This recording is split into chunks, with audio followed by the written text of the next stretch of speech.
박규훈 교수님이 현재 서울의료원에서 신경과 과장으로 재직 중이십니다. 네, 감사합니다. 요즘 뭐 유튜브 같은 데서 굉장히 많은 정보들을 많이 찾으시죠. 그래서 저도 궁금해서 찾아봤는데 만성 콩팥병하고 뇌졸중하고 관련된 동영상은 제가 잘 못 찾겠더라고요. 만성 콩팥병에 관련된 동영상은 굉장히 많고 뇌졸중에 관련된 동영상은 많은데 두 가지를 같이 이렇게 한 동영상은 찾을 수가 없어서 이런 강의도 좀 뜻깊은 강의가 될 것 같고요. 이런 보도 자료 보면은 뭐 만성 콩팥병 환자들이 심뇌혈관 질환, 뭐 뇌졸중뿐만 아니라 심장 질환 이런 것들이 이제 일반인들보다 뭐 11배 가까이 높다, 이런 이제 보도 자료도 있어서 주의를 해야 되는 것 같죠. 자, 그렇기 때문에 이제 오늘 이런 중요한 여기에 대해서 이제 말씀을 드릴 텐데 그걸 이제 앞으로 조금씩 풀어가면서 말씀드리도록 할게요. 첫 번째, 뇌졸중이란 무엇인가? 뭐 너무 쉬운 말일 수도 있긴 하지만 그래도 한번 짚고 넘어가도록 할게요. 뇌경색, 이거는 이제 뇌혈관이 막혀서 피가 공급이 안 되니까 뇌 손상이 오는 질환이고, 뇌혈관이 터지는 뇌출혈이 있죠. 예, 두 가지 모두 이제 뇌조직 손상에 의해서 여러 가지 마비라든 증상이 생기는 질환인데 요 두 가지를 합쳐서 이제 뇌졸중이라고 일컫고 있습니다. 자, 그렇다면 이런 만성 신부전, 만성 콩팥병이 있는 환자분들이 그럼 얼마나 더 위험한지 한번 보도록 할게요.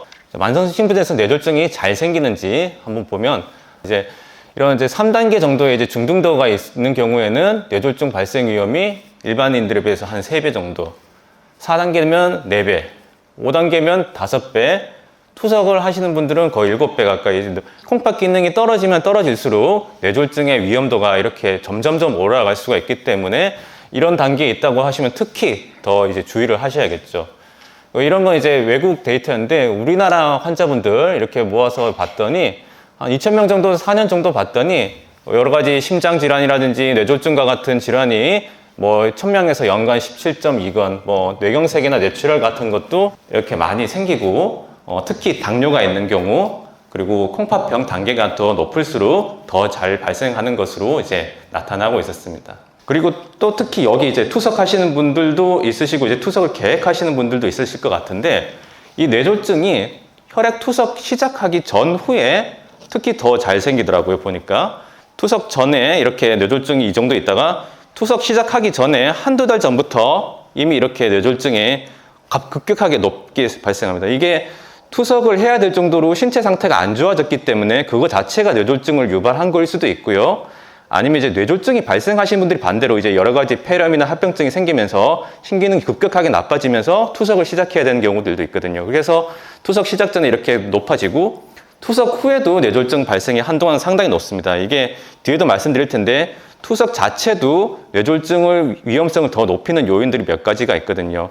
그렇기 때문에 한동안 높다가 이후에 조금 안정이 되기는 하지만 투석하기 전에 비해서는 한 2배 정도로 높게 계속 유지가 되기 때문에 투석 전후에 특히 높고 투석 후에도 계속 뇌졸중의 위험성이 더 높게 유지된다는 것을 주의를 하셔야 되겠습니다. 자, 그렇다면 만성 신부전에서 왜 뇌졸중이 더 잘 생기는지 궁금하실 수가 있겠죠. 자, 일단 만성 콩팥병의 위험 인자들이 이런 것들이 있습니다. 뭐 여러 가지 유전적 질환이나 이런 것 때문에 콩팥병이 생기는 분들도 있긴 하지만 고령층에서 특히 당뇨라든지 고혈압이나 비만, 흡연, 고령 이런 여러 가지 위험 인자들이 있는데 뇌졸중의 위험 인자 마찬가지 비슷합니다. 고혈압, 당뇨, 심장병, 고지혈증, 흡연, 음주, 비만 비슷한 위험 인자들을 공유하고 있기 때문에 만성 콩팥병이 생기는 분들이 아무래도 뇌졸중의 위험도도 조금 더 높을 수밖에 없겠죠.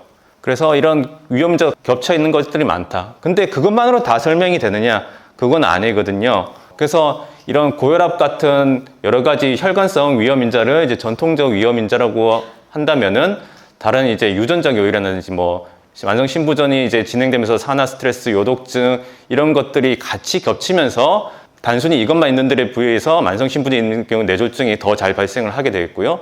아까 투석을 하게 되는 경우에 더 잘 생길 수도 있겠죠. 투석을 하다 보면은 피를 걸리기 위해서 피를 한꺼번에 많이 보내서 들어오고 하는 과정에서 일시적으로 혈류량 전체가 떨어지면서 뇌에 공급되는 혈액이 떨어지면 기존에도 이미 혈관이 많이 좁아져 있는 분들이 평소에는 큰 문제가 없는데 투석을 하는 과정에서 일시적으로 내려가는 피가 적어지면서 뇌경색이 발생할 수도 있고 혈압이 갑자기 높아지거나 낮아지거나 이런 혈액의 변동성이 굉장히 좀 더 커질 수가 있거든요. 그거에도 여러 가지 원인들이 있어서 투석을 하시는 분들이 또 더 이제 뇌졸중의 위험성이 더 높아질 수가 있습니다. 그리고 한번 생기더라도 다른 일반인들에 비해서 뇌졸중이 생겼을 때 더 심각하게 발생을 할 수가 있거든요. 그래서 만성신부증이 있는 경우에는 신경학적 증상들이 더 심하게 나타나고 장기적인 예후도 더 나쁜 경우가 많습니다. 그리고 한번 생기고 나서 재발을 할 수가 있는데 그런 재발의 위험성 역시 조금 더 높기 때문에 이런 이제 심각성 측면에서도 좀 더 이제 경각심을 가져야겠죠. 자, 그러면 이제 뇌졸중이 올 때 어떻게 대처를 해야 되느냐? 내가 신부전이 있기 때문에 앞으로 뇌졸중이 더 잘 생길 거는 알고 있어요. 그러면 이제 어떤 증상이 뇌졸중인지 알고 있어야 되겠죠. 그래서 내가 이런 증상이 생겼을 때 빨리 병원에 가야겠다. 그런 걸 이제 알고 계셔야 되기 때문에요. 크게 먼저 요것들 먼저 머리에 넣고 가시도록 할게요. 그래서 뇌졸중 의심 증상들을 평소에 알고 있으셔야 되고, 근데 뇌졸중이 발생했을 때 집에서 할 수 있는 치료는 없습니다. 무조건 빨리 병원에 가셔야 되거든요. 손 따고 팔다리 주무르고 뭐 하고 아무 소용이 없거든요. 빨리 병원에 가서 병원에서 치료를 받는 것이 중요하기 때문에 집에서 할 수 있다는 거 없다는 거, 그래서 무조건 119 불러서 응급실에 빨리 가셔야 된다는 것이 중요하다는 거 머리에 일단 넣고 가시도록 할게요. 자, 그럼 어떤 증상이 있을 때 뇌졸중을 의심을 해야 될까요? 여기 이제 뇌졸중 학회 홈페이지에 들어가면은 환자 교육 자료로 이제 나와 있는 것들입니다. 자, 첫 번째, 한쪽 방향에 여러 가지 감각이 이상하게 느낌이 들거나 저리거나, 그리고 한쪽 팔다리에 힘이 빠지고, 그리고 입술이 한쪽으로 돌아간다. 자, 공통적으로 나오는 단어들이 있죠. 한쪽에 뭐가 증상이 생긴다고 하면은 이거는 뇌에 뭐가 문제가 생겼을 가능성이 높아요. 드물게 이제 양쪽 다리에 힘이 빠지거나 전신에 힘이 빠지는 경우로 나타나는 경우도 있기는 하지만 그런 경우는 굉장히 드물고 대부분 한쪽에 뭐가 마비가 생기거든요. 그래서 그런 증상이 있으면은 뇌졸중을 일단 의심을 하셔야 되고요. 그리고 입이 돌아간다. 요거 이제 많이들 궁금해 하시는데, 입이 돌아갔을 때 이게 뇌졸중일 수도 있고 아니면 이제 보통 우리가 구안화사라고 많이 하는 입 돌아가는 병 있잖아요. 그 구안화사라고 하는 병은 이제 보통 이제 뇌졸중이 아니고 얼굴을 움직이는 이제 얼굴 신경이 있는데 거기에 이제 바이러스라든지 그런 것 때문에 염증이 생겨가지고 입이 마비가 되는 건데, 두 가지 가장 큰 특징은 뇌졸중이 생겨서 입이 마비되면은 그냥 입만 돌아가요. 근데 구안화사가 생기면서 얼굴이 마비되면은 입도 돌아가고 눈도 같이 안 감기거든요. 그래서 눈도 같이 마비가 오면은 이제 구안화사인데, 근데 그걸 이제 일반인 분들이 명확하게 구분하기가 어려운 경우가 많고, 그리고 뇌졸중인데도 구안화사하고 비슷하게 눈까지 같이 마비되는 경우도 가끔씩 있거든요. 그렇기 때문에 여러분 같이 이제 뇌졸중에 이제 위험성이 있는 분들이라면 그런 거 따지지 말고 일단 입이 돌아갔다, 뇌졸중일 수가 있으니까 빨리 병원 가셔야 돼요. 네, 뭐 침 맞고 뭐 이런 거 하지 마시고, 뭐 나중에는 침 맞으셔도 되는데요. 예, 그것까지 제가 말리는 건 아닌데 일단은 뇌졸중인지 아닌지 확인은 하시고 나서 뭐 침을 맞든 다른 뭐 치료를 받든 그렇게 하시면 되기 때문에 일단 그런 거 주의하신다는 거. 그 외에도 이제 뭐 눈이 갑자기 안 보인다든지 발음이 어눌해지거나 아니면 이제 내가 무슨 말을 하려고 하는데 단어가 막 생각이 안 나고 이제 말이 잘 안 나거나, 아니면 나는 말을 하는데 남이 뭐라고 하는데 이해가 안 돼. 하여튼 뭔가 발음이라든지 대화를 하는데 언어적인 문제가 생기는 경우에도 뇌졸중의 가능성이 상당히 높은 증상이 되겠습니다. 그리고 어지럽거나 머리 아플 때 이게 상당히 좀 애매한 증상입니다. 왜냐하면 이제 그냥 건강한 사람도 평소에 그냥 뭐 컨디션 안 좋거나 할 때 머리 아플 수도 있고 어지러울 수도 있잖아요. 그래서 뭐 저런 증상이 있을 때마다 다 이제 뇌졸중이라고 하기는 어렵기는 한데, 두통하고 어지럼증과 동반해서 아까 말씀드린 뭔가 마비가 있거나 뭔가 발음이 이상하거나 그런 증상이 있으면은 반드시 병원 가셔야 되고요. 그렇지 않더라도 전에는 이런 적이 한 번도 없었는데 심하게 막 균형도 안 잡힐 정도로 막 어지럽거나 아니면 막 머리가 깨질 정도로 아프고 막 토하기도 하고 그런 이제 굉장히 조금 평소와 다른 증상이 있다고 하면은 그때도 조금 경각심을 가지고 웬만하면 그냥 병원에 일단 가셔서 확인을 하시는 게 좋겠고요. 걸음을 걷기가 불편해진다. 이것도 조금 애매한 증상일 수가 있는데, 사실 이제 뭐 연세가 들면서 뭐 관절 안 좋아지고 그냥 기력 없어지고 그런 것 때문에도 힘이 없을 수도 있고, 그리고 투석 받으시는 분들 상당히 많은 분들이 이제 나중에 그 말초신경병도 잘 생기거든요. 말초신경병 때문에 다리 감각이 떨어지고 저리고 그러다가 이제 나중에 이제 균형도 잘 안 잡혀서 그런 것 때문에 또 걷는 게 힘들어지고 그럴 수도 있는데, 그런 것들은 대부분 어쨌든 이제 만성적으로 천천히 진행하거든요. 그렇기 때문에 뭔가 갑자기 뭐 오늘 날 일어나 보니까 잘 못 걷겠고 중심도 안 잡히고 발이 끌리고 그렇다 하면은 그것 역시 뇌졸중을 의심을 하셔야 되겠습니다. 그래서 강력한 의심 소견들은 뭔가 평소에 없던 증상들이 갑자기 뭐가 나타났다, 내 몸에. 그리고 뭔가 한쪽에 어떤 증상이 생기거나 말을 하거나 이해하거나 그런 이제 언어 쪽에 문제가 생기는 경우에는 뇌졸중을 강력하게 의심할 수 있는 소견들이니까 반드시 병원에 가셔야 된다는 겁니다. 자, 그러면 의심 증상이 있을 때 어떻게 해야 되느냐? 의심 증상이 발생하면 즉시 119를 누르고 119에서 지정해주는 병원으로 이송을 되시는 거예요. 투석받던 병원으로 가는 게 아니거든요. 물론 이제 투석받는 병원이 가까이 있고 이제 이런 뇌졸중을 치료를 잘 할 수 있는 그냥 큰 병원이다. 그러면 거기로 가셔도 되죠. 근데 그게 아니고 이제 이런 만성 신부전 환자분들뿐만 아니라 뭐 만성으로 이제 질환 있는 분들이 가끔씩 착각하시는 분들이 내 주치의 선생님이 내 몸을 제일 잘 알지. 그렇기 때문에 일단은 내가 보시는 선생님한테 먼저 가서 상담하고 가야겠다고 착각하시는 분들이 가끔씩 있는데 뇌졸중은 그렇게 하시면 안 되거든요. 1분 1초가 아까워요. 왜냐하면은 뇌세포는 단 몇 분간만 혈액 공급이 안 돼도 손상을 입고 한 번 죽으면 뇌세포를 살릴 수가 없거든요. 그렇기 때문에 초반에 빨리 치료하면 치료할수록 좋기 때문에 반드시 119를 통해서 내가 이런 뇌졸중에 의심이 되는 경우에 어떤 병원으로 갈지 필요하면 이제 구급차를 통해서 이제 가셔서 이제 진료를 받으셔야 돼요. 그리고 갈 때도 입원을 해야 될 수도 있으니까 뭐 핸드폰 충전기 챙기고 옷 챙기고 그런 거 하느라 시간 보내시면 안 돼요. 입원하셔서도 얼마든지 물품이나 이런 것들은 구입하실 수도 있고 보좌 가져오고 할 수도 있으니까 챙기느라 시간 지체하지 마시고 빨리 가셔야 된다는 거. 또 가끔씩 증상이 저절로 좋아지는 경우들도 있거든요. 마비가 생겨가지고 한쪽 다리가 이제 막 잘 못 걷고 했는데 한 10분 정도 지나니까 저절로 괜찮아졌네? 괜찮겠거니 하고 그냥 계시는 분들이 있어요. 그러면 안 되거든요. 왜냐하면 이제 좋아졌다가도 혹시나 싶어서 응급실에 가는 도중에 다시 나빠지시는 분들도 있고 응급실 와가지고 검사하려고 기다리고 있는데 갑자기 확 나빠지는 분들 가끔씩 있거든요. 그런 분들이 만약에 그냥 괜찮겠거니 해서 그냥 집에 계셨다 하면은 그만큼 시간을 이미 또 낭비한 거게 되겠죠. 그렇기 때문에 좋아졌다고 하더라도 다시 재발할 위험성이 높기 때문에 그냥 빨리 응급실로 가시라는 걸 거듭 강조드리고요. 자, 왜냐? 이제 만약에 예를 들어서 혈관이 하나가 막혔어요. 막혔을 때 까만색과 파란색이 있는데 까만색은 이미 죽은 세포예요. 저거는 이제 살릴 수가 없는 세포예요.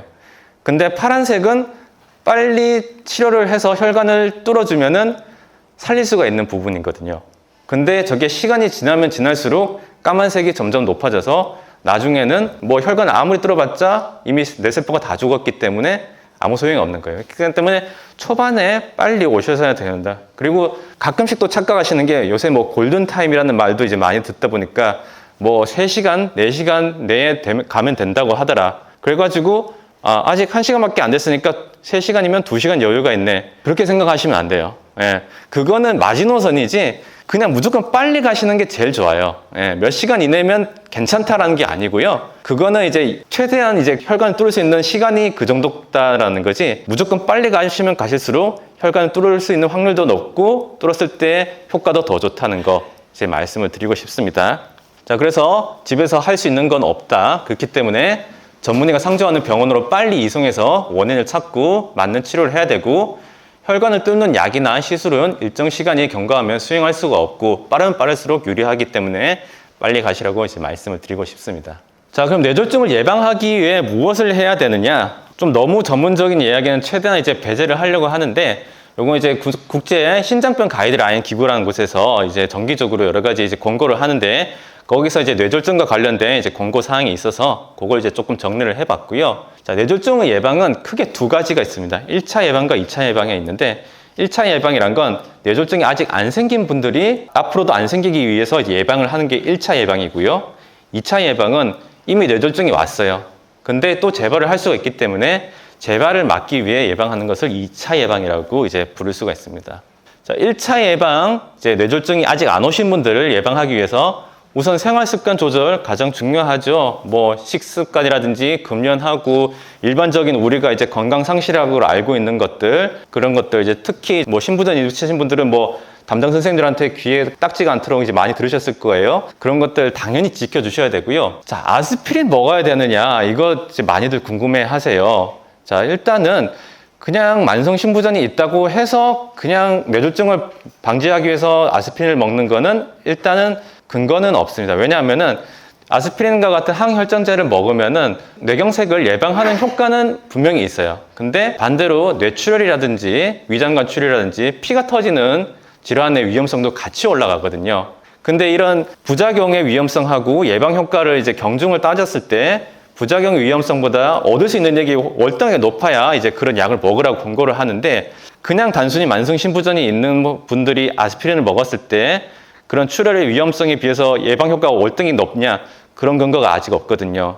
하지만 만약에 이제 다른 동반 질환, 뭐 심장 질환이라든지 말초 혈관 상태가 안 좋다든지 그런 분들은 아스피린을 먹어야 될 수도 있어요. 그렇기 때문에 그런 거는 항상 담당 선생님하고 상의를 하셔서 아스피린을 이제 먹으셔야 되지, 그냥 임의로 그냥 몸에 좋을 거라고 생각해서 와이프나 남편이 이제 아스피린 먹는 거 그냥 하나씩 주워 드시고 그렇게 하시면 절대로 안 돼요. 예.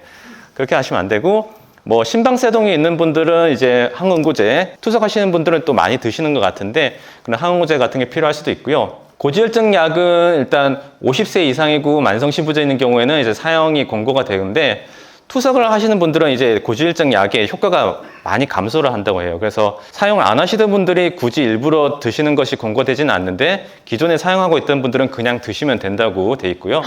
그리고 경동맥 협착 이런 것들이 이제 요새 뭐 MR라든지 뭐 초음파 같은 걸 많이 하다 보니까 발견이 많이 되는데, 증상이 없으면은 일단은 그냥 두는 게 원칙이다. 왜냐하면 이제 경동맥 협착이 있다고 해서 그거를 이제 뚫으려고 시술을 하거나 수술을 하다가 또 여러 가지 합병증이 생기는 게, 만성 신부제에 있는 분들은 이제 합병증 위험증이 더 올라가기 때문에 증상이 없으면 그냥 두고, 아까도 말씀드렸죠. 이제 투석 시작 전후에 뇌졸중의 위험성이 더 높기 때문에 투석 시작할 때 이제 혈압이라든지 혈액량 같은 것들이 잘 유지되도록 하는 것이 중요하겠습니다. 2차 예방, 이제 뇌졸중이 한 번 생기신 분들이죠. 이런 분들 생활습관 조절을 마찬가지로 잘 하셔야 되고, 당연히 뇌졸중이 한 번 생기신 분들은 아스피린 같은 약을 드시는 것이 더 유리합니다. 그렇기 때문에 뭐 당연히 이제 뇌졸중이 생겼기 때문에 담당 신경과 교수님들께서 이제 처방을 해 주실 거기 때문에 그걸 드시면 되고요. 고지혈증 약 마찬가지로 투석 환자분들은 이제 효과가 조금 떨어져서 매우 심하게 뭐 고지혈증이 있는 분이 아니라면은 일단 새로 시작하지 않고, 경동맥 협착 마찬가지로 이제 요거는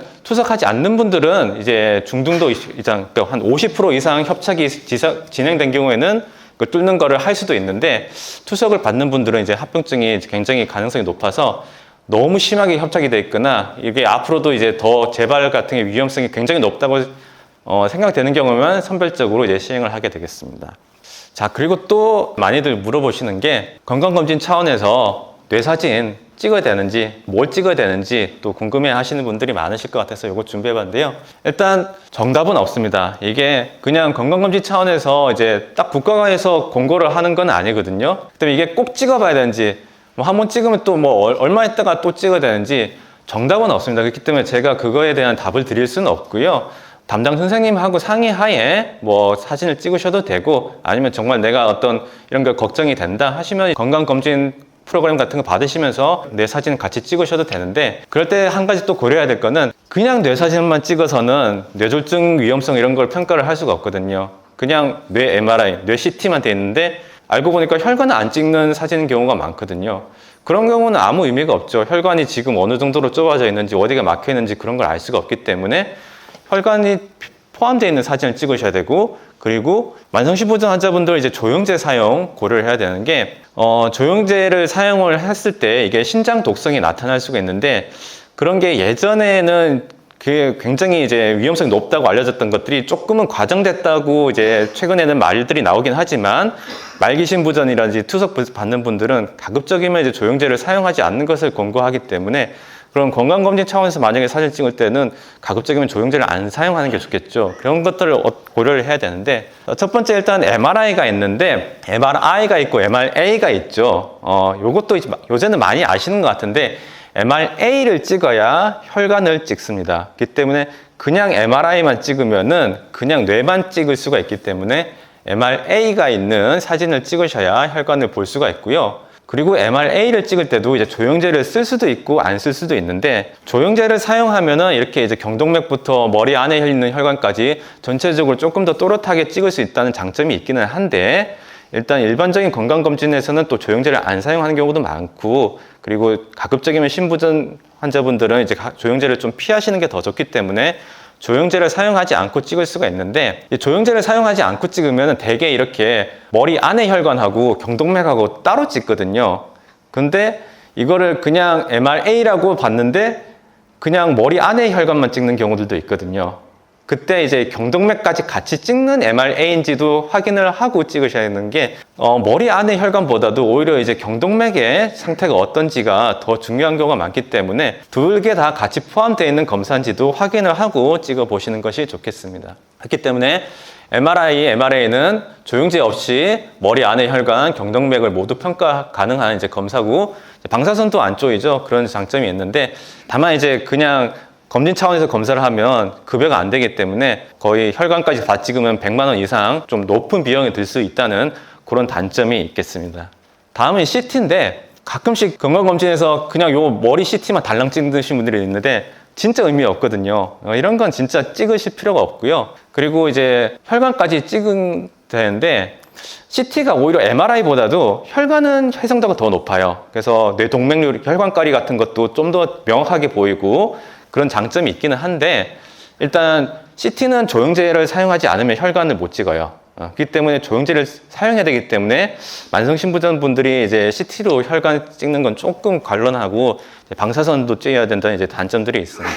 다음으로 이제 경동맥 초음파, 이것도 이제 건강검진에서 많이 하더라고요. 경동맥 초음파는 이제 비교적 좀 저렴하고, 이것도 급여가 안 되기는 하지만 그래도 MRI에 비해서는 이제 훨씬 더 저렴하기 때문에 저렴하고 좀 간편하게 검사를 할 수가 있고, 조영제도 안 사용하고 방사선도 없다는 장점이 있습니다. 다만 이제 요거는 이제 말 그대로 경동맥만 보는 초음파이기 때문에 머리 안의 혈관의 상태가 어떤지는 이제 확인을 할 수가 없기 때문에, 경동맥도 보고 머리 안의 혈관도 보고 싶다 하면은 경동맥 초음파랑 MRA는 머리 안의 혈관, 이렇게 조합해서 사진을 찍으실 수도 있고요. 그리고 정확도가 다소 조금 떨어질 수가 있고, 그것보다도 이제 문제가 CT나 MRI는 그냥 기계가 찍어주는 거기 때문에 뭐 기계 성능이 약간은 좀 차이가 난다 하더라도 일단 그냥 기계가 찍으면은 웬만해서는 비슷하게 보입니다.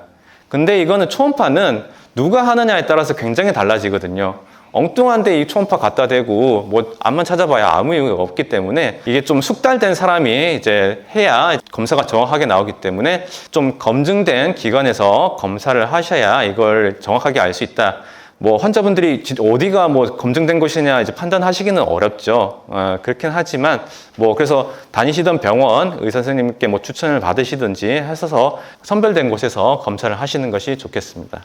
그래서 이제 정리를 하자면은, 이제 말기 신부전 환자분들은 일반인들에 비해서 뇌졸중 발생률이 높고 콩팥 기능이 나쁠수록 그 위험도가 더 커진다는 점, 그리고 투석 시작 전후에 뇌졸중이 특히 잘 생기기 때문에 주의하셔야 되고, 의심 증상이 발생을 하면은 뇌졸중을 반드시 의심을 하고 지체 없이 119에 연락해서 응급실에 방문하셔야 된다는 것, 그리고 뇌졸중을 예방을 위해서 생활습관 조절하고 약제 복용 등 필요할 수 있다는 것, 그리고 MRA라든지 경동맥 초음파 같은 검사로 미리 혈관 상태를 파악하셔서 위험도를 조금 확인해 보시는 것도 도움이 되실 것 같습니다. 예, 이상 마치겠습니다.